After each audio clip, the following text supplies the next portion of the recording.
తక్కువ సమయంలో ఎక్కువ ఇన్ఫర్మేషన్ తెలుసుకోవడమే స్మార్ట్ పీపుల్ చేసే పని.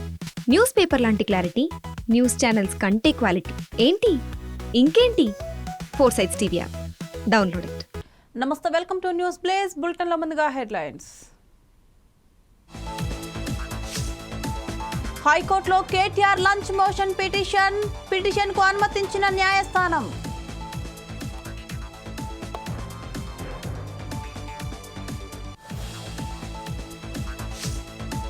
ఫార్ములా ఈ రేసు కేసులో ఈడీ ఏసీబీ దూకుడు. హెచ్ఎండిఏ మాజీ చీఫ్ ఇంజనీర్ను విచారిస్తున్న ED.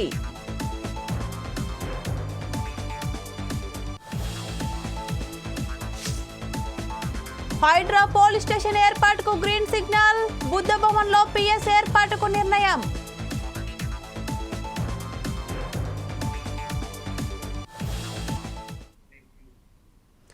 BRS working president KTR హైకోర్టులో లంచ్ మోషన్ పిటిషన్ దాఖలు చేశారు. ఆయన పిటిషన్ విచారణకు ఉన్నత న్యాయస్థానం అనుమతించింది. ఏసీబీ విచారణకు తన న్యాయవాదిని అనుమతించాలని కోరుతూ హైకోర్టులో కేటీఆర్ పిటిషన్ దాఖలు చేశారు. గురువారం విచారణకు రావాలని ఏసీబీ నోటీసులు ఇచ్చిన నేపథ్యంలో ఆయన హైకోర్టును ఆశ్రయించారు. ఈ నెల 6న కేటీఆర్ను ఏసీబీ విచారించాల్సి ఉంది. కానీ తన న్యాయవాదిని అనుమతించినందున హాజరు కాలేదంటూ ఆయన ఏసీబీ కార్యాలయానికి వచ్చి మరీ తిరిగి వెళ్లడంతో విచారణ జరగలేదు. దీంతో ఏసీబీ అధికారులు అదే రోజు ఆయనకు మరోసారి నోటీసులు జారీ చేశారు. రేపు విచారణకు హాజరు కావాలని అందులో పేర్కొన్నారు.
హైదరాబాద్లో సంచలనం సృష్టించిన హైడ్రా మరో కీలక నిర్ణయం తీసుకుంది.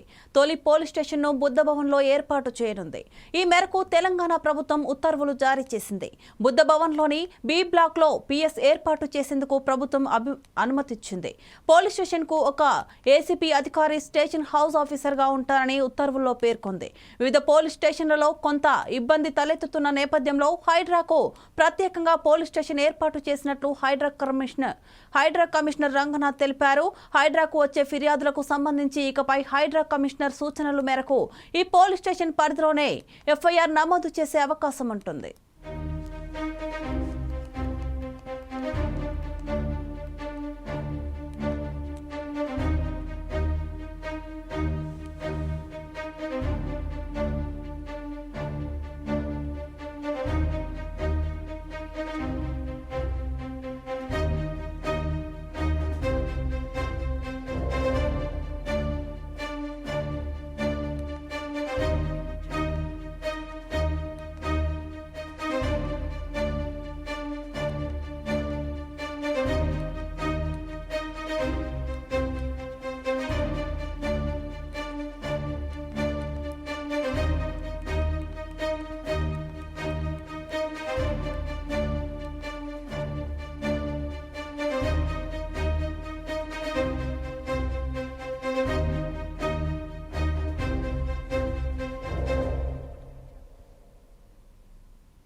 ఫార్ములా ఈ కార్ రేస్ కేసులో ఏసీపీ ఈడీ దర్యాప్తు ముమ్మరం చేశాయి.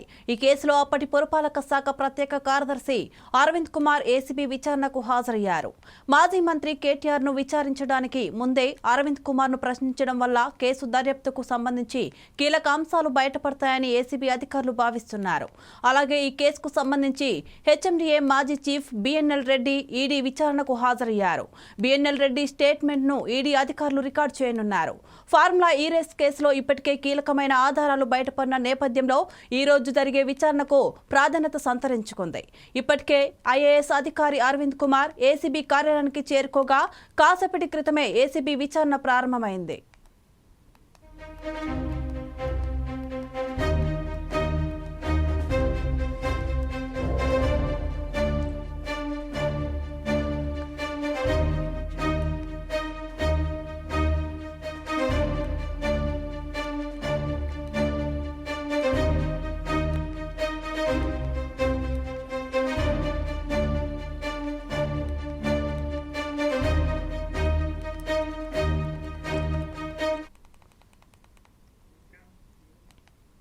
హైదరాబాద్ సనత్ నగర్లోని evergreen bar and restaurant పై ఎస్ఓటీ పోలీసులు దాడి చేశారు. కస్టమర్లను ఆకర్షించేందుకు అందమైన అమ్మాయిలతో అశ్లీల నృత్యాలు చేయిస్తున్నట్లు వచ్చిన ఫిర్యాదు నేపథ్యంలో తనిఖీలు చేపట్టారు. ఈ క్రమంలో పబ్లో ఏడాదిగా అమ్మాయిలతో డాన్సులు చేయిస్తున్నట్లు గుర్తించారు. బార్ అండ్ రెస్టారెంట్లో డాన్స్ చేసే 11 మంది యువతులు, 2 డీజే నిర్వాహకులను పోలీసులు అరెస్ట్ చేశారు.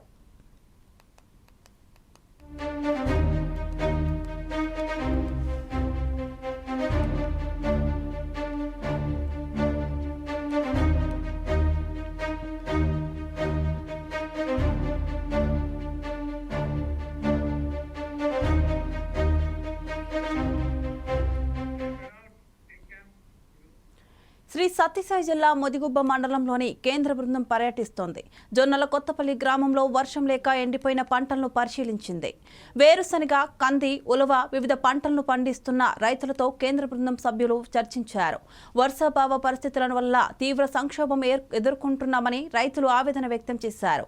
పంటలు ఎండిపోవడంతో ఆత్మహత్యలు చేసుకునే దుస్థితి ఏర్పడిందని ఆందోళన వ్యక్తం చేశారు.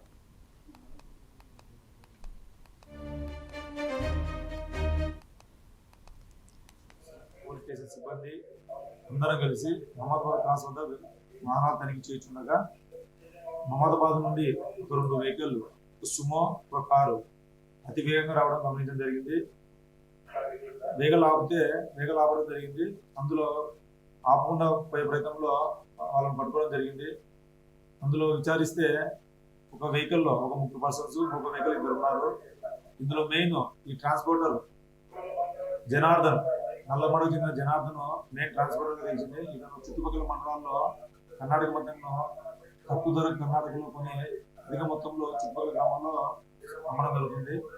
అతనితో పాటు ఒక 2 కూలీలు మరియు అతనికి పైలట్ గా ఒక 2 వాళ్ళు కూడా చుట్టుపక్కల మండలాలకు సంబంధించిన వాళ్ళు. మొత్తం 5 మంది దాదాపు 44 బాక్సులు, 44 కేసులు, 4264 90 ml tetra packets, IVUS whisky కానీ, సిల్వర్ కప్ కానీ ఇలాంటివి డిఫరెంట్ మోడల్స్ తీసుకొచ్చి ఇక్కడ మన చుట్టుపక్కల నల్లమడ, ఓడిసి చుట్టుపక్కల గ్రామాల్లో అమ్మడం జరుగుతుంది. కాబట్టి వాళ్ళని పట్టుకొని తీసుకొచ్చి అరెస్ట్ చేయడం జరిగింది. ఈరోజు ఉదయం వాళ్ళని అరెస్ట్ చేసి రిమాండ్ పంపడం కూడా జరుగుతుంది. ఇందులో భాగంగా 2 కార్లు, ఒక కారు, ఒక సుమోను మరియు 44 బాక్సులు టెట్రా ప్యాకెట్ను స్వాధీనం చేసుకోవడం జరిగింది. కావున మండలంలో ఎవరైనా కానీ ఈ కర్ణాటక మద్యంలో కానీ, అక్రమ మద్యంలో కానీ మరియు అసాంఘిక కార్యక్రమాలు పాల్పడిన వారిపై కఠిన చర్యలు తీసుకుంటామని చెప్పి ఓడిసి పోలీసు అయిన మేము తెలియజేస్తున్నాము. నేను ఓడిసి పోలీస్ స్టేషన్ సిబ్బంది అందరం కలిసి మహమ్మదాబాద్ క్రాస్ వద్ద వాహనాలు తనిఖీ చేయించుండగా మహమ్మదాబాద్ నుండి ఒక 2 వెహికల్, సుమో, ఒక కారు అతి వేగంగా రావడం గమనించడం జరిగింది. వేగలు ఆపడం జరిగింది. అందులో ఆపకుండా పోయే ప్రయత్నంలో వాళ్ళని పట్టుకోవడం జరిగింది. అందులో విచారిస్తే ఒక వెహికల్లో ఒక 30 పర్సన్స్, ఒక వెహికల్ 2 ఉన్నారు. ఎమ్మెల్సీ పర్వతరెడ్డి చంద్రశేఖర్ రెడ్డి కొందరు అసత్య ఆరోపణలు చేస్తున్నారని వైసీపీ నేత మల్లి నిర్మల ఆగ్రహం వ్యక్తం చేశారు. పర్వతరెడ్డి కరోనా సమయంలో చాలా పేద ప్రజలకు సేవ చేశారని కొనియాడారు. ఆయన రెడ్ క్రాస్ చైర్మన్ గా ఉండడం కొందరికి ఇష్టం లేదని చెప్పారు. వీడియో మాట్లాడి పెట్టింది మా గౌరవ ఎమ్మెల్సీ గారు చంద్రశేఖర్ రెడ్డి గారి గురించి. అయ్యా, రైట్ రాయల్గా మా నాయకుడు రెడ్ క్రాస్ చైర్మన్ గా ఉండడం మీకు ఇష్టం లేకపోవడంతో మీరు పెడుతున్నటువంటి ఒత్తిళ్లకి ఆయన భయపడే రకమైతే కాదు, కానీ ప్రజాక్షేత్రంలో ఆయన ప్రజాసేవ ఎంత చేశాడనేది ఈ జిల్లా ప్రజలందరికీ తెలుసు. కరోనా టైంలో నువ్వు చెప్తున్నటువంటి మీ సారు నారాయణ గారు హైదరాబాద్ లో దాక్కుంటే మా నాయకుడు చంద్రశేఖర్ రెడ్డి గారు కరోనాని కూడా లెక్క చేయకుండా జిల్లా పేద ప్రజలకి సర్వీస్ చేసి రాష్ట్రపతి అవార్డు గ్రహీత మా గౌరవ ఎమ్మెల్సీ గారు పర్వతిరెడ్డి చంద్రశేఖర్ రెడ్డి గారు. అది నీకు తెలుసో తెలీదో అయ్యా? ఏం మాట్లాడావు? సుదీర్ఘంగా 30 నిమిషాలు మాట్లాడావు, ప్రెస్ మీట్లు అని మాట్లాడావు. ఐవర్లు కదయ్యా, అట్టే మాట్లాడతారులే. తెలియదనిక మీ ఐవర్ని అడుగు, చెప్తాడు. పాఠాలు చెప్పిన గురువులు కదా, అన్ని నిమిషాలే మాట్లాడతారు, నిజాలు మాట్లాడతారు, నిజాయితీగా ఉంటారు. నీలాగా సొల్లు మాటలు, సోది మాటలు, వికారపు మాటలు మాట్లాడేవాళ్ళు కాదు మా నాయకులు. ఏమన్నావు నువ్వు? ఎంఓయు అడిగారు అని అన్నావు. అడిగారు, ప్రెస్ లో చెప్పారు, నిజాలు చెప్పారు. నీకు దమ్ముంటే అసలు నీదేంది? నారాయణ గారు గురించి మాట్లాడారు మా నాయకుడు. నారాయణ గారు ప్రెస్ మీట్ పెడతారు కదా, నువ్వెందుకు మధ్యలో చించుకొని మధ్యలో వచ్చేస్తావు? నువ్వెంత చించుకున్నా అయ్యా వెంకటరమణ, నువ్వెంత చించుకున్నా నీకేమైనా పెద్ద పదవి ఇచ్చాడు చంద్రబాబు నాయుడు? ఆ రొయ్యలకి మేత వేసుకునే పదవి ఒకటి ఇచ్చాడు నీకు. నీకు ఇచ్చిన పదవి అది. నువ్వు ఎగిరెగిరి దంచినా కూడా ఎంత అవమానంగా మాట్లాడుతున్నావయ్యా నువ్వు. సాటి సామాజిక వర్గం అని వాడని లేదే, ఇంకా మా లాంటి వాళ్ళని ఎంత నీచంగా మాట్లాడతావయ్యా నువ్వు. అయ్యా వెంకటరమణ రెడ్డి, నువ్వన్నా ఒక్క రెడ్డివే. పర్వత రెడ్డి, చంద్రశేఖర్ రెడ్డి, మా నాయకుడు డబల్ రెడ్డి. సన్నగా ఉండాడు అనుకుంటున్నావేమో, కరెంటు తీగ కూడా సన్నగానే ఉంటది, ముట్టుకుంటే తెలుస్తుంది దాని పవర్ ఏందో. ఒళ్ళు దగ్గర పెట్టుకొని ఏదో ప్రతిపక్షంలో ఉండామనుకుంటున్నావేమో నువ్వు. ఎక్కడున్నా నిజాయితీగా ఉండడం మాలాంటి నాయకులకి, మేము నమ్ముకున్న నాయకులైనటువంటి పర్వతిరెడ్డి చంద్రశేఖర్ రెడ్డి గారికి కూడా తెలిసిన విషయాలు. అబద్ధాలు చెప్పడం, నీలాగా గొంతేసుకొని ఏదో యాసలో మా నాయకుడు బచ్చానా? నువ్వు బచ్చావు కాబట్టే చంద్రబాబు నాయుడు నీకు చిన్న బచ్చాకి ఇచ్చిన పదవే ఇచ్చాడు. ఈ రాష్ట్ర ప్రజలకి, జిల్లా ప్రజలకు కూడా తెలుసు. ఏదేదో మాట్లాడుతా ఉన్నావు. ఇంకా ఏం మాట్లాడావు? రెడ్ క్రాస్ ఎప్పుడు పెట్టారో మా నాయకుడికి తెలియదు అన్నావు. సేవ చేసేవాడు, నిత్యం ప్రజల్లో ఉండి ప్రజలకు సేవ చేసేవాడు చైర్మన్ అయితే నీకొచ్చి నిప్పేంటయ్యా? మనోహర్ రెడ్డిని వెనుపోటు పొడిచాడా? మా నాయకుడు ప్యానెల్ మొత్తం గెలిచి, నీకు సబ్జెక్ట్ తెలియదు వెంకటరమణ అన్న, మా ప్యానెల్ అంతా, మా నాయకుడు చైర్మన్ అయినటువంటి ప్యానెల్ అంతా గెలిచి ఆ ప్యానెల్ సభ్యులందరూ కలిసి చైర్మన్ ని ఎన్నుకున్నారు. ఏంది, చుక్క బ్లడ్ ఇచ్చావా అని అడిగావా? నువ్వు ఇచ్చా ఏ రోజన్నా చుక్క బ్లడ్? అసలు నీ బాడీలో బ్లడ్ ఉందే? మా నాయకుడు నిన్న కూడా జగన్మోహన్ రెడ్డి గారి జన్మదినం సందర్భంగా బ్లడ్ క్యాంప్ నిర్వహించాడు. ఫీల్ అవ్వబాకన్నా, నేను నిన్ను మాట్లాడే అర్హత కలిగిన దాన్ని. ఎందుకనంటే ఆ రోజు చంద్రబాబు నాయుడు గారి సమక్షంలో నిన్ను సస్పెండ్ చేయకుండా అడ్డం పడినటువంటి నీ సోదరుని నేను కాదంటావా? ప్రతిపక్షంలో ఉండామని అవహేళన చేస్తూ మాట్లాడతావా? ఏరా గీరా అని మాట్లాడతావా? ఇదేనా నీ తల్లిదండ్రులు నీకు నేర్పించినటువంటి సంస్కారం? సాటి సామాజిక వర్గం బిడ్డనన్నా కాంగ్రెస్ అగ్ర నాయకురాలు ప్రియాంక గాంధీపై బీజేపీ నేత చేసిన వ్యాఖ్యలు దుమారం రేపాయి. హైదరాబాద్లో బీజేపీ నాయకులు, పార్టీ కార్యాలయంపై కాంగ్రెస్ యువజన నాయకులు దాడి చేశారు. ప్రజాస్వామ్యంలో దాడులు సరైన పద్ధతి కాదని టీపీసీసీ అధ్యక్షులు మహేష్ కుమార్ గౌడ్ అన్నారు. యువజన నాయకులు చేసిన దాడిని సమర్థించడం లేదని చెప్పారు. ప్రజాస్వామ్యంలో ఒకరిపై ఒకరు దాడి చేసుకోవడం సరైన పద్ధతి కాదని హితవు పలికారు. ప్రియాంక గాంధీపై చేసిన వ్యాఖ్యలను ఆయన ఖండించారు.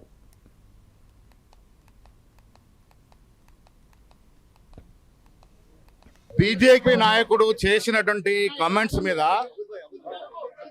ఉడుకు రక్తంతో ఉన్న మా యువజన కాంగ్రెస్ కార్యకర్తలు బీజేపీ ఆఫీస్ పైన నిరసన తెలపడానికి పోయినారు.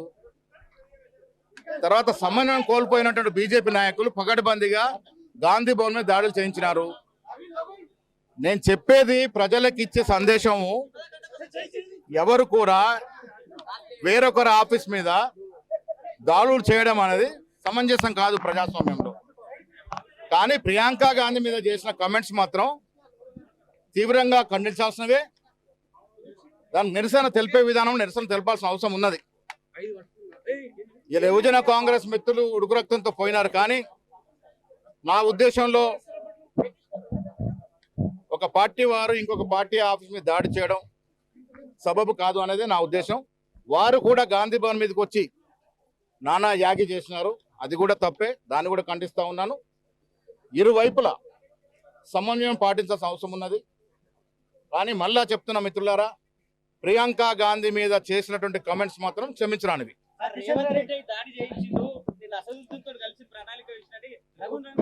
పిచ్చి రఘునందన్ రావు ఒక ప్రముఖ అడ్వకేట్, ఏ రకంగా మాట్లాడుతున్నారు మీరు?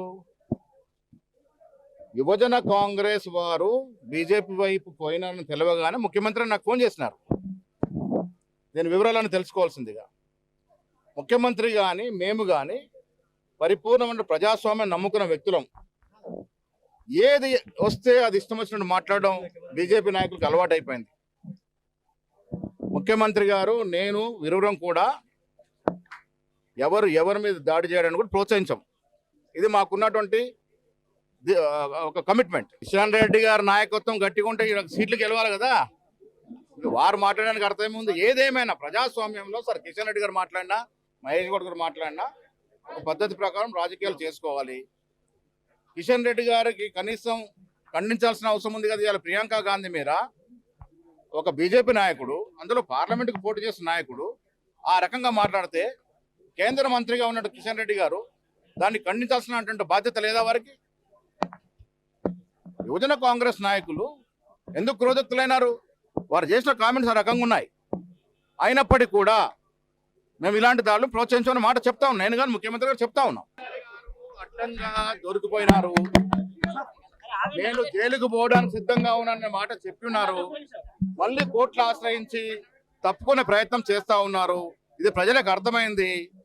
తప్పు చేసిన వాడికి శిక్ష పడాలన్నది తెలంగాణ ప్రజలు కోరుకుంటున్న అంశం. దానికోసం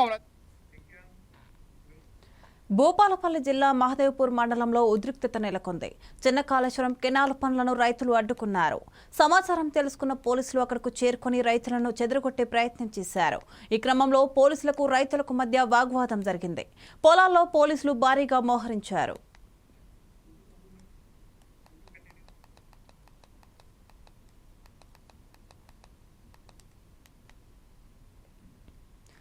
ఆంధ్రప్రదేశ్ ప్రభుత్వం మరో సంచలన నిర్ణయం తీసుకుంది. ఈ మేరకు ఇంటర్మీడియట్ పరీక్షల్లో కీలక మార్పులు చేయనుంది. అదేవిధంగా ఇంటర్ ఫస్ట్ ఇయర్ పరీక్షలు నిర్వహించబోమని ఇంటర్మీడియట్ బోర్డు కార్యదర్శి కృతికా శుక్లా ప్రకటించారు. తాము కేవలం సెకండ్ ఇయర్ పరీక్షలు మాత్రమే నిర్వహిస్తామని స్పష్టం చేశారు. పరీక్షల ఎత్తివేతకు సంబంధించి ఈ నెల 26 వరకు విద్యార్థులు, తల్లిదండ్రులు, విద్యావేత్తల నుంచి విలువైన సలహాలు, సూచనలు నిర్వహిస్తామని వెల్లడించారు. ప్రధానంగా విద్యార్థులపై ఒత్తిడి తగ్గించేందుకు ఈ నిర్ణయం తీసుకున్నామని అన్నారు. చాలా ఏళ్లుగా ఇంటర్ విద్యలో సంస్కరణలు జరగలేదని తెలిపారు. జాతీయ కరికులం చట్టాన్ని అనుసరించి ఇంటర్మీడియట్ విద్యలో సంస్కరణలు చేపడుతున్నామని చెప్పారు. ఈ క్రమంలో ఆయా కళాశాలలు ఇంటర్ మొదటి సంవత్సరం పరీక్షలు ఇంటర్నల్ గా నిర్వహిస్తామని కృతికా శుక్లా క్లారిటీ ఇచ్చారు. ఇంటర్ మొదటి సంవత్సరం, అదేవిధంగా 2025-26 విద్యా సంవత్సరం నుంచి ఇంటర్ ఫస్ట్ ఇయర్ లో NCERT సిలబస్ ను ప్రవేశపెడుతున్నామని ఇంటర్మీడియట్ బోర్డు అధికారులు తెలిపారు.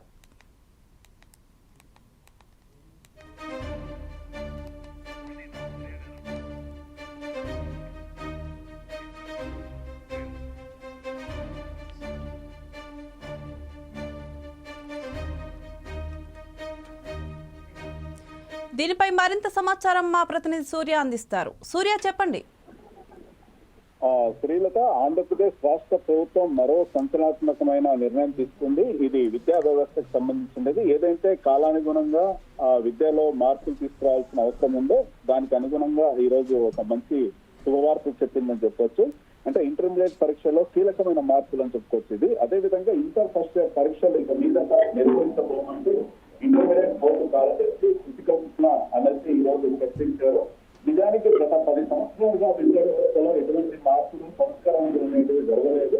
దీనికి వచ్చేసి చాలా విద్యార్థులకు చాలా స్ట్రెస్ గా ఇటువరకు జరుగుతా ఉంది. ఎడ్యుకేషన్ ఉంది. ఆ స్ట్రెస్ నుంచి బయటపడాలి. చాలా సులువుగా విద్యార్థులకు అర్థమయ్యే రీతిలో విద్యా విధానం ఉండాలి అన్నట్టు నిర్ణయం తీసుకున్నట్టయితే మనకు సమాచారం వస్తుంది. అదేవిధంగా ఏదైతే 2025-26లో కూడా ప్రవేశపెట్టడంపై 10 అభిప్రాయాలు కూడా తీసుకుంటామన్నారు. ఏకపక్ష నిర్ణయాలు కాకుండా అదే విధంగా వీటి కోసం సంవత్సరాల కోసం విద్యార్థులు కావచ్చు, తల్లిదండ్రులు కావచ్చు, విద్యార్థుల నుంచి కూడా సలహా తీసుకుంటామని చెప్పడం జరిగింది. అదేవిధంగా ఇక మీదట ఇంటర్మీడియట్ మొదటి సంవత్సర పరీక్షలు వచ్చేసి కేవలం ఇంటర్నల్ గా ఆయా కళాశాలలు మాత్రమే నిర్వహిస్తారు. సెకండ్ ఇయర్ బోర్డులు మాత్రం ప్రభుత్వం తరఫున బోర్డు అనేది నిర్వహిస్తుంది ఎగ్జామ్స్ అనేది. అదేవిధంగా ఇంతవరకు టెక్స్ట్ బుక్స్ లలో రివిజన్ కానీ చేయలేదు. అదేవిధంగా ఆర్ట్స్ సబ్జెక్టులు కూడా ఇంతవరకు రివిజన్స్ లేకుండా పోయాయి. అదేవిధంగా సైన్స్ సబ్జెక్టు కూడా గణనీయమైన మార్కులు తీసుకురావడం జరుగుతుంది. అదేవిధంగా కొత్త పుస్తకాలు కూడా టీచర్ అనేది చేయడం అనేది జరుగుతుందని ప్రకటించారు. అదేవిధంగా ఈ సిబిఎస్ఆర్కి అనుగుణంగా కూడా ఇంటర్మీడియట్ సిలబస్ పరీక్షలు కూడా మార్పులు చేయనున్నారు. ఇది వచ్చేసి ఒక శుభసూచకం కూడా చెప్పొచ్చు. పరీక్షల ఎత్తవేతకు సంబంధించిన ఏదైనా ఫిర్యాదులు కానీ ఏదైనా సూచనలు కానీ లేకపోతే సలహాలు కానీ తీసుకోవాల్సిన అవసరం ఉంది. కాబట్టి ఈ నెల 26వ తేదీ వరకు విద్యార్థులు, తల్లిదండ్రులు, విద్యార్థుల నుంచి విలువైన సమాచారం, సలహాలు స్వీకరిస్తామని కూడా చెప్పడం జరిగింది. ఇక మీదట వచ్చేసి ఏదైతే గణితంలో ప్రస్తుతం 2 పేపర్లు ఉండగా దీన్ని 100 మార్కులకి ఒక పేపర్ గా ఇస్తారు. అదేవిధంగా వృక్ష శాస్త్రము, జంతు శాస్త్రం 50 మార్కులు చెప్తున్న 100 మార్కులకి ఒకటే పేపర్ ఇస్తారు. అదేవిధంగా ఆర్ట్స్ గ్రూపుల్లో కూడా రాత పరీక్ష వచ్చేసి 80 మార్కులు ఉంటుంది, 20 మార్కులు అంతర్గత మార్కులుగా ఉంటాయి. ఎంపీసీ, బైపీసీ గ్రూపుల్లో కూడా 30 మార్కులకు ప్రస్తుతం ఉన్నట్టే ప్రాక్టికల్స్ ఉంటాయి. అదేవిధంగా ఆర్ట్స్ సబ్జెక్టులకు ఇచ్చినట్టే గణితానికి సంబంధించి 20% అంతర్గత మార్కుల విధానం ఉంటుంది. ఇది ఒక రకంగా విద్యార్థులకు సులభమైన పద్ధతిలో అర్థం చేసుకునేసి వాళ్ళ బంగారు జీవితానికి అభివృద్ధి చేస్తున్నలాగా అనుగుణంగా ఉంటుంది ఇది అన్నట్టు కూడా చెప్తున్నారు. అదేవిధంగా ఇంకా ఏదైనా ఇందులో మార్కులు చేస్తులు ఏదైనా ఉంటే మనకి 26 తర్వాత కనిపించే అవకాశాలు అయితే ఉంటాయి స్కూళ్ళకు. సూర్య, మనం చూసుకుంటే ఇప్పుడు ఇంకో 2-3 నెలలలో మనకి ఎగ్జామ్స్ ఉంటాయని స్టూడెంట్స్ అయితే అనుకుంటున్నారు. మరి ఇప్పుడు సడన్గా అధికారులు ఇలాంటి నిర్ణయం తీసుకోవడంతో స్టూడెంట్స్లో ఎలాంటి ఆందోళన ఉంది? ఏదైతే మనకు మార్చిలో కావచ్చు, ఏప్రిల్లో కావచ్చు ఇంటర్మీడియట్ పరీక్షలు జరగబోతున్నాయి. ఈసారి అయితే పరీక్షలు వచ్చేసి యథావిధంగా నిర్వహిస్తారు. రాబోయే కొత్త విద్యా విధానంలో వచ్చేసి కొత్త విద్యా విధానం ఏదైతే ఉంటుందో అది ఆ సంవత్సరంలో ప్రవేశపెట్టే అవకాశాలు ఉన్నాయి. దానికైతే పకడ్బందీగా కసరత్తు జరుగుతూ ఉంది. ఏ పరిస్థితి అయినా సరే విద్యార్థుల మీద ఎటువంటి భారం పడకుండా అయితే చూసుకుంటామన్నట్టు విద్యారంగ అధికారులు అయితే చెప్తున్నారు. అదేవిధంగా రాష్ట్ర ప్రభుత్వం కూడా స్పష్టం చేయడం జరిగింది. ఏదేమైనప్పటికీ కూడా ఇది ఒక రకంగా గుడ్నెస్ అని చెప్పొచ్చు. ఈ తారీఖు అయితే యథావిధంగా పరీక్షలు జరుగుతాయి. నెక్స్ట్ కొత్త విద్యా సంవత్సరంలో విద్యా విధానంలో మార్పులు అయితే రావచ్చు. Okay, thank you Surya.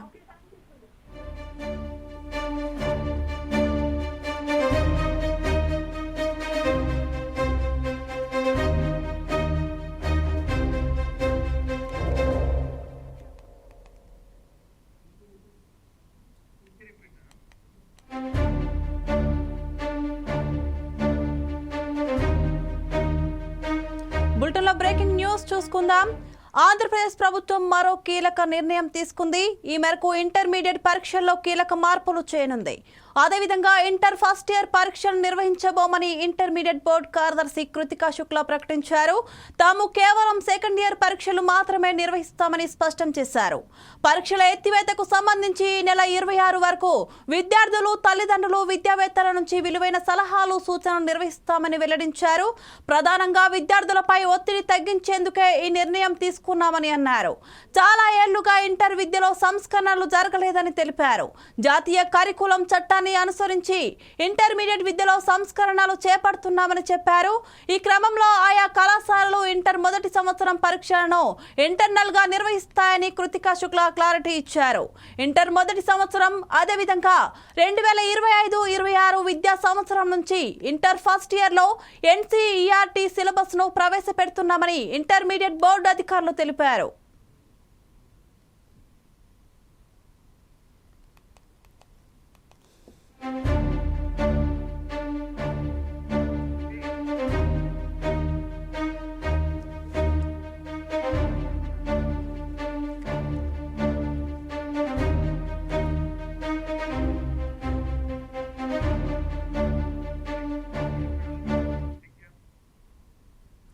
If you built an updates, keep watching 4 Sides TV.